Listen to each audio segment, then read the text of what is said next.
Hi friends, বাড়িতে ইলেকট্রিকের কাজ হচ্ছিল। দুদিন ধরে বাড়িতে কারেন্ট নেই, সেই যে কী অবস্থা। তো দুপুরে মই দিয়ে ওরা কাজ করছিল, তো সেই সময় বিড়ালদের খেলা দেখো। দৌড়াতে দৌড়াতে উঠলো, উঠে দেখো ওরা খেলছে। নিচেরটা হচ্ছে গিয়ে বড়, ও হচ্ছে মা, আর উপরেরটা হচ্ছে গিয়ে ছোটোটা, ও হচ্ছে গিয়ে বাচ্চা, বেবিটা। বেবি তাও মোটামুটি এখন 3-3.5 মাস হচ্ছে ওর বয়স। খেলা দেখো ওদের।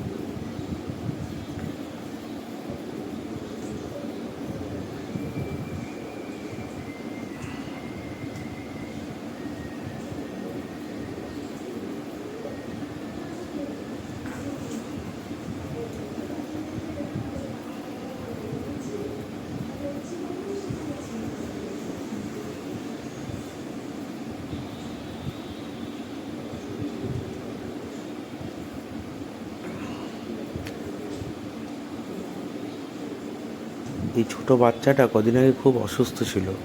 রিসেন্টলি আবার এখন একটু ঠিক হয়েছে, ওষুধ টষুধ খাওয়ানোর পর আবার একটু ঠিক হয়েছে। বীভৎসভাবে অসুস্থ ছিল কদিন আগে। বাচ্চাটা তো আমরা ভেবেছিলাম হয়তো মরেই যাবে, হয়তো আর বাঁচবেই না।